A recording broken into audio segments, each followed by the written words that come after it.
that nice that we have others singing along with us?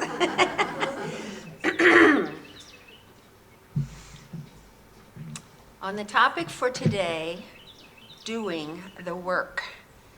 Ernest Holmes says in Science of Mind, page 423, I would rather see a student of this science prove its principle than to have him repeat all the words of wisdom that have ever been uttered. Pam Grout in E Cubed, page 51, writes, I believe that spirituality and abstruse concepts, such as thought creates matter, should be proven and not taken on faith. For years, these principles have made for stimulating dinner conversation, interesting sermon fodder. But because we've only been theorizing about them and not putting them into practice, our world has not been rocked in the radical way that it needs to be. The fact that your thoughts are energy waves being broadcast out into this giant field of infinite potentiality is something you should be aware of and deploying on a moment-by-moment basis. So please, is it coming? Please look on the screen or the front of your program and read this affirmation with me, like you mean it. Pulled by the vision of my life for 2016, I am catapulted by spirit into a new order of being in which my dreams manifest. I have a more expanded view of myself as spirit in motion. At each turning point, I am guided by spirit into achieving one miracle after another.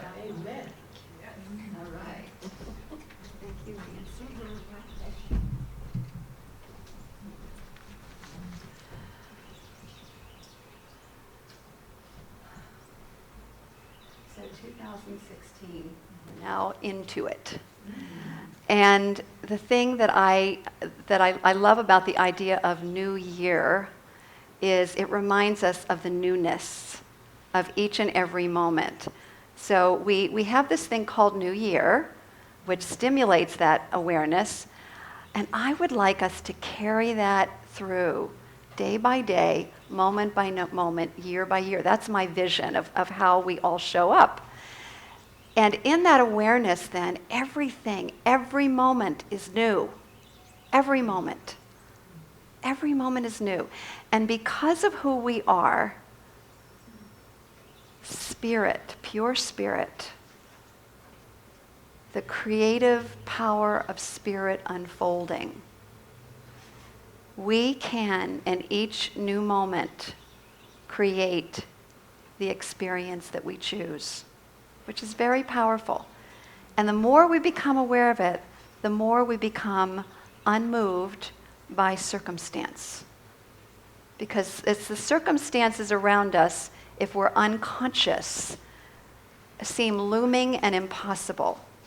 But as long as we remain conscious of our creative nature, then we live in the field of pure possibility, infinite possibility. I like to remind myself that we are this experience that we have on this planet is this very teeny, tiny bit of who we are in truth. We are these magnificent, expansive, multi-dimensional beings who are focused at this point in time in this human experience. So we bring with us this multi-dimensionality, huge multi-dimensionality focused into this point. Do you feel the power of that? And on top of that, we are becoming more and more aware of how the creative process works. That it begins with thought, it begins with idea, and our belief structure determines how it flows forward. So, but the thing is the belief structure is malleable. It's not something that's set in stone. It can feel that way sometimes, but it's malleable. We can change it. And so one of the ways that we can change it is through this series of experiments that we've been running this entire month and will continue to run, both here in the Sunday services and in the class. The class giving you a group who is reporting to each other and connecting with each other and exciting each other. You know, there's this beautiful thing called, the neuroscientists know about it. When people get together, they form a vibratory grouping, and their actions and their emotions and their belief structures play off of one another.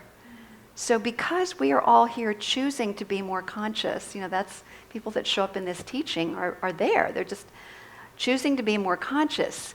We are co-creating a community in which we get excited about each other's breakthroughs in consciousness and the things that we are creating in our lives. So that's one of the beauties of being in community together, is we're that beautiful, reverberating, vibrating frequency of awakeness, awareness, aliveness, and knowing that each and every moment is a new potential moment for something to happen. So this month I've been talking about turning points and tipping points. And the turning point idea I particularly love. We've heard about tipping points. Tipping points is when a group of people get together and there are enough people that believe something that it has an effect on the whole of humanity. So we have things that are established called memes, and memes are accepted belief structures that are held by most of humanity. And as more and more and more of us catch the awareness of more expanded ideas like oneness consciousness, like we are all one and things like that, then we have what's called a tipping point, and it's almost like wildfire. It's like people wake up. Our internet is really helping us tremendously with that. And then there's the idea of turning point. And turning point is what I've been talking about.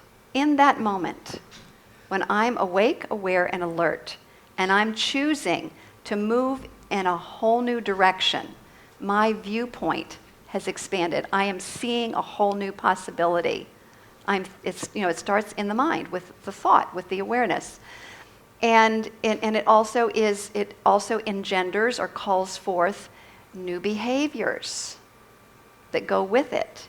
But remember, it always begins with a thought. So sometimes what can happen is if we decide to do new behaviors without having changed our thinking, that can cause issues. However, the new behaviors that we're choosing in these experiments are thought behaviors, and watching the results of it.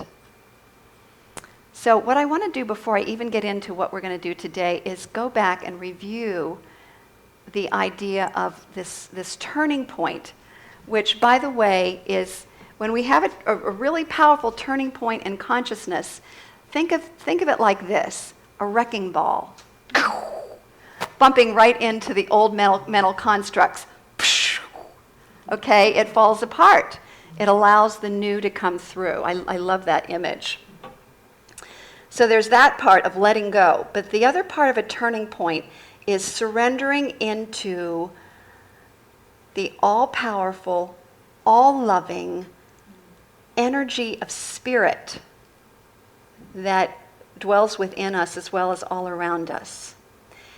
And that surrendering process is with an awareness that this presence, like I said, multidimensionality, bigger, bolder, brighter than we could ever imagine. And that presence, we can think of it as arms open wide, ready to receive us, And it is us. That's the thing that's so cool. That essence is our true selves. Fully supportive. You know, we talk about we want support. All the support we could ever need or desire is right here within us. The support is right within it as spirit itself. You know, when I was reading about the arms wide open, no matter how we've messed up in life, which are some of the words that Pam Grout talked about. I think of that story of the prodigal son. Everybody remember that? It didn't matter how much he messed up with his life. When he came back, he was welcomed with open arms. That is the way in which we are each and every moment that we turn to this higher truth of who we are, when we turn within, when we do our spiritual practice, when we meditate, when we pray, when we turn it within for the visioning process. We are it's kind of like, I don't want to call us the prodigal son, but it's, you know, when our thoughts go astray and we turn within and we get clarified thinking, it's that same thing that happens. And radical turning points in consciousness lead to radical results, very different results. Ernest Holmes puts it this way. He said, if we would take time once a day at least to let go of all that is not true, our doubt, our distrust, our worry, our condemnation, and our fear, and lay hold of life in its expressions of beauty, truth, and wholeness, we would be healed. He says once a day. Because what happens, even in that once a day, we change our trajectory. We're going in a different direction in consciousness, and we receive the results. So the essence of letting this go, I've been doing some of the reading for our practitioner training in this beautiful book called Mind Over Matter, and the whole crux of this medical doctor's studies is that we can look at the healing process that takes place, no matter what the healing modality, as based on a couple of things. One of them is that they receive loving care from whoever the practitioner is. It's love. It's all about love. And the positive outlook, thought of the person who is the patient or the client or whatever, which leads to what's called as the relaxation response. Mm-hmm.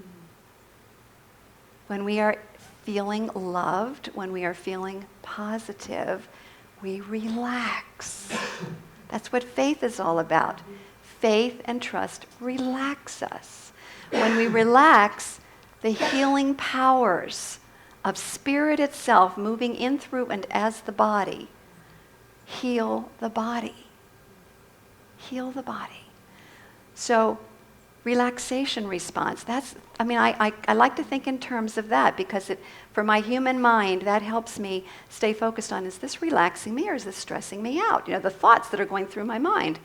So as we choose relaxing thoughts, we allow spirit not only to heal the body, but we allow the inspiration of spirit to come into our awareness, that intelligence, those new ideas, to come through. And we also are an attractor field for more and more good. So that's the essence of it, letting go of thoughts that cause stress, embracing thoughts that cause relaxation. So I want you to listen. This is a review from last week, but I'd like you to listen and notice how you feel as I talk about the old memes, the old accepted beliefs around spirituality, and the new ones that are in alignment with what we teach here. So notice, does it cause stress? Does it cause peace? Here's the first one. The world is a menacing place. How about this one? God has my back. God is conspiring. The universe is conspiring for my good.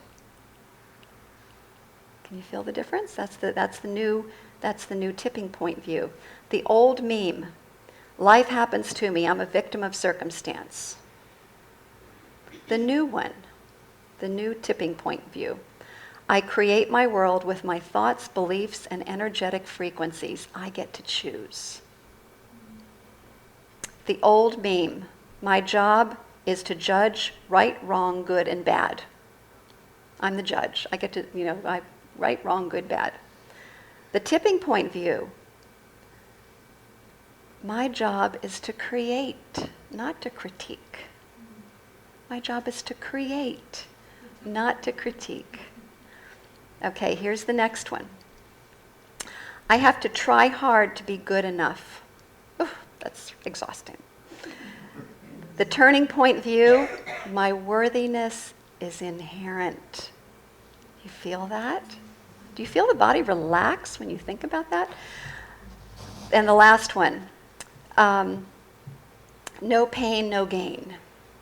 In other words, I have to struggle to make things happen. The turning point view, once I surrender to the flow of life, life handles the details. That means I receive guidance each step of the way as to which direction to move, and I am in this flow of grace. Do you feel the difference? Powerful. That's why I love this teaching. It relaxes me.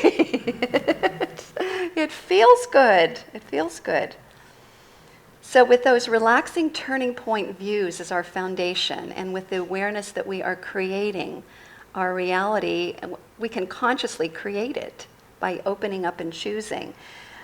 We now open ourselves to the full potential of really rocking radically our world. Yes. And so these experiments that we're running then is with this awareness that God can only work through us. God can only work for us by working through us. It's our choice. It's how we direct that energetic flow of spirit. So, let's talk about rhinos. Did you know that rhinos actually have very poor eyesight?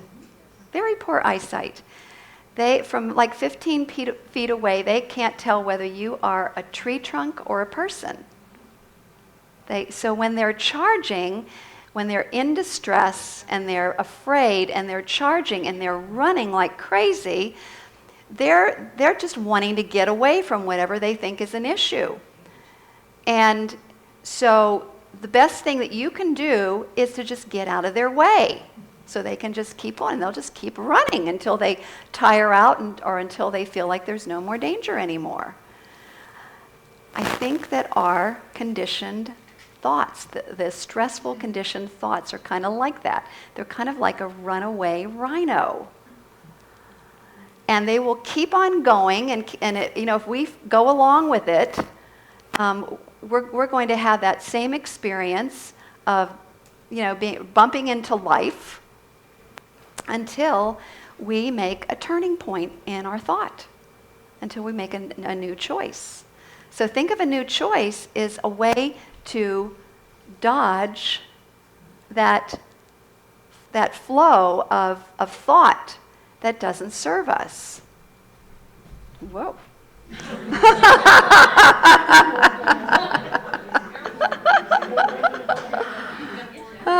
So it's about choosing a better feeling thought. I'm taking that from Abraham Hicks, but I just think it's a really beautiful idea. It's just choose a better feeling thought.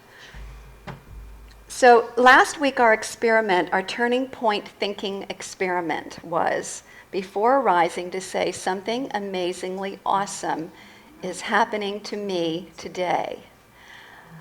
And she says to do it for 3 days. I've decided to make it a permanent part of my life, because what it does is it really tunes me into looking for all the amazing things going on. And like I said a little bit earlier, it's helped me tune into how amazing and awesome and wondrous every aspect of life is. Just the fact that we're all here together, awesomely amazed that we are participating in this groundbreaking earth-shattering and absolutely totally relaxing spirituality.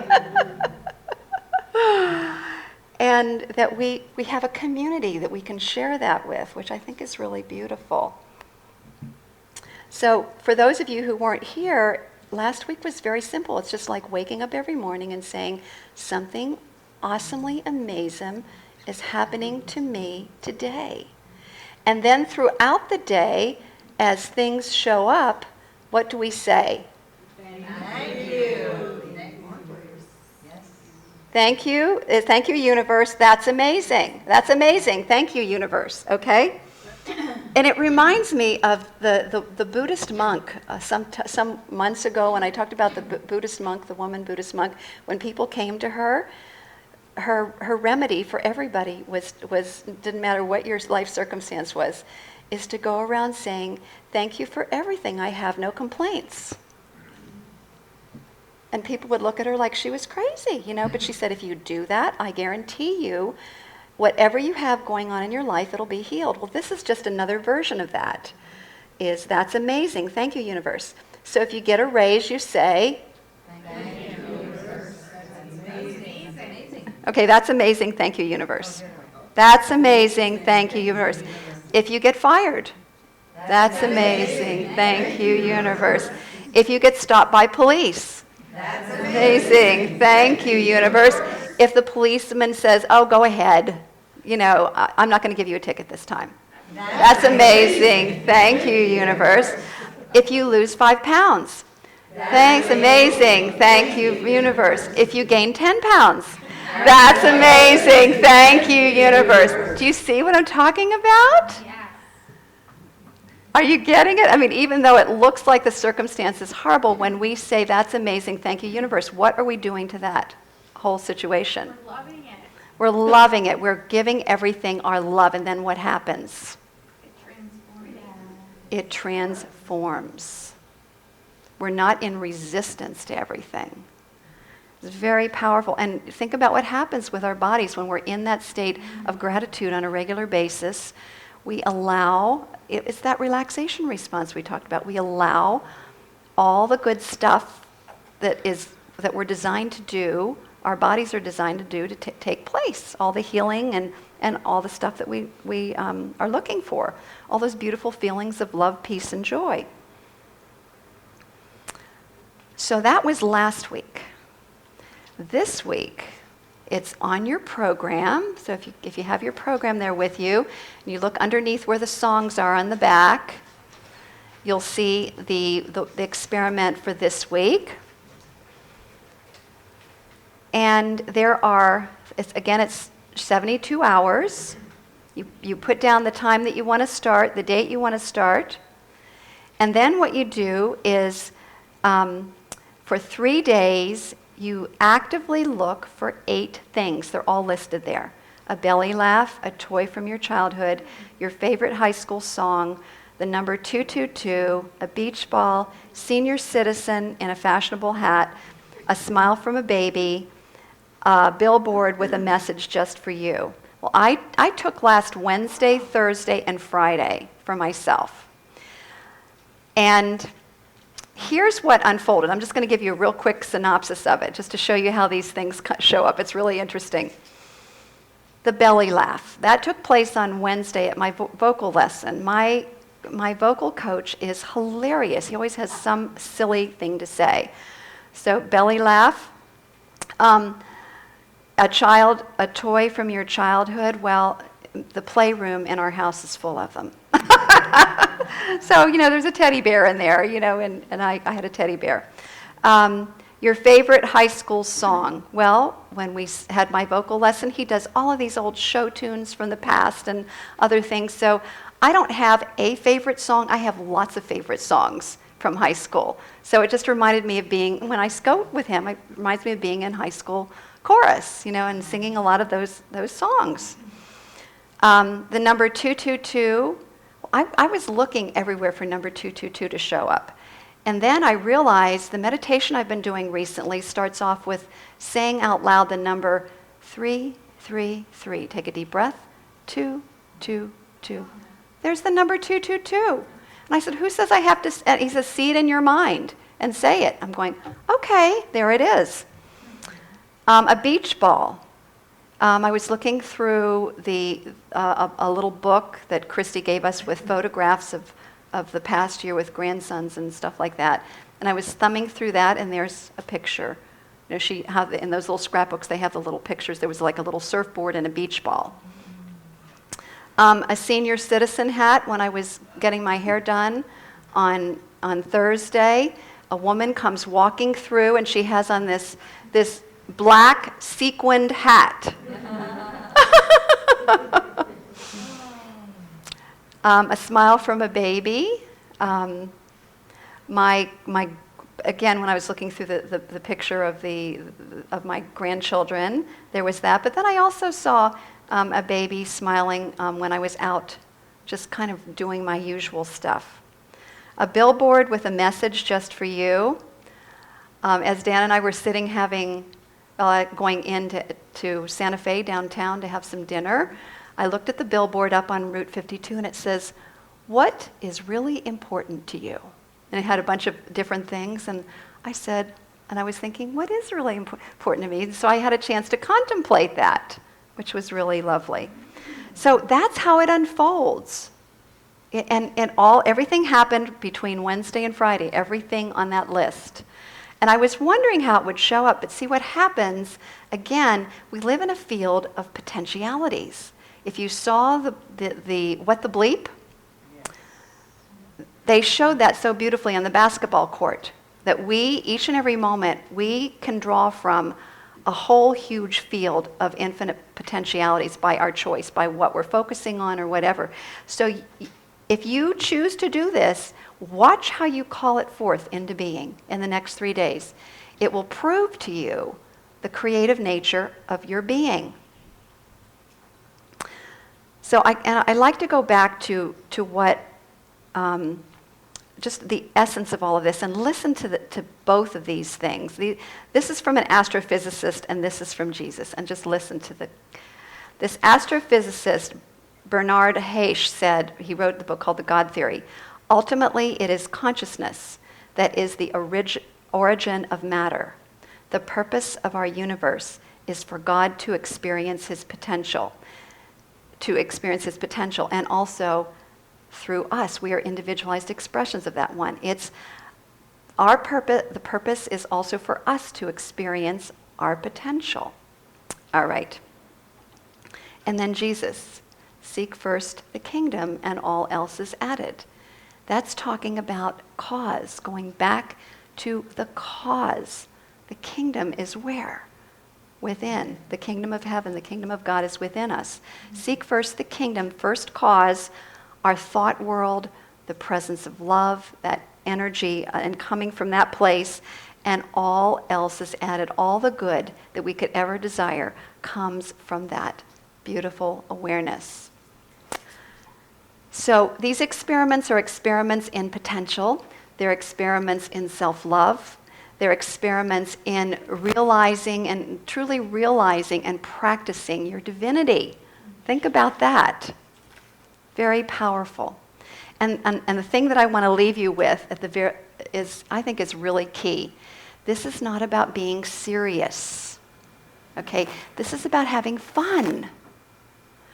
And if we choose to do it in the spirit of fun, how are we going to be? Are we going to be relaxed or stressed? When we're serious, what happens? Yeah. So do it. If you're going to do it in the spirit of fun. And so it is, my friends. Namaste.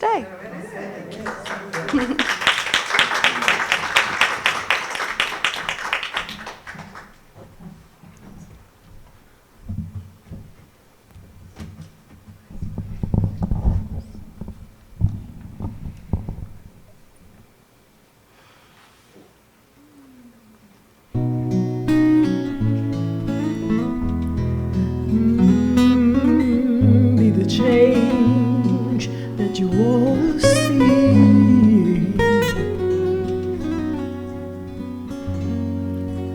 We are the ones that we've been waiting for.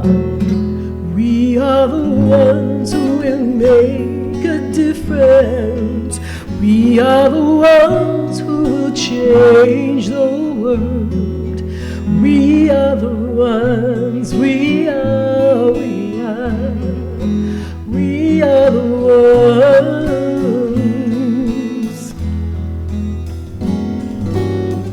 I've been feeling like I can't make a difference. I've been feeling like there ain't no use. Feeling tired and a little unconscious till I realize the excuse. I realize it's all up to me. When we join together, we shape our destiny. To see the world as we are living as one. It can be, it shall be, will be done. Yeah, yeah. We are the ones that we've been waiting for. We are the ones who will make a difference. We are the ones who will change the world. We are the ones, we are the ones, we are. No one else is gonna make the changes. No savior gonna drop from the sky. Nothing left to do but wake up. 'Cause it's really up to you and I to take it one step at a time. Join together with your head in mine. See the world that we've been dreaming about. We need it now, the time is now. Yeah, yeah, yeah, yeah, yeah. We are the ones we've been waiting for.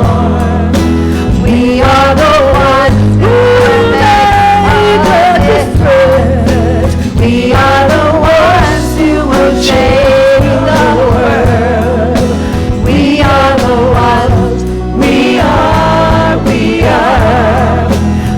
are the ones, we are, yeah.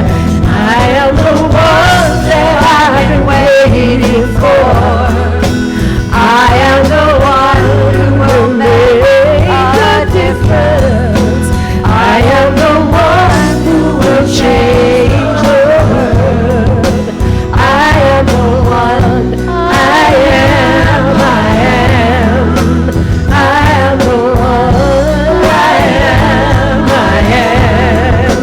We are the one, we are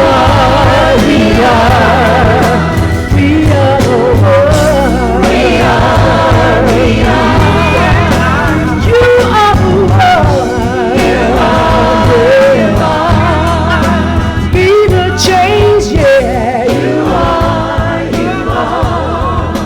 we are the one, we are the ones, we are the ones, we are the ones, we are the ones, we are.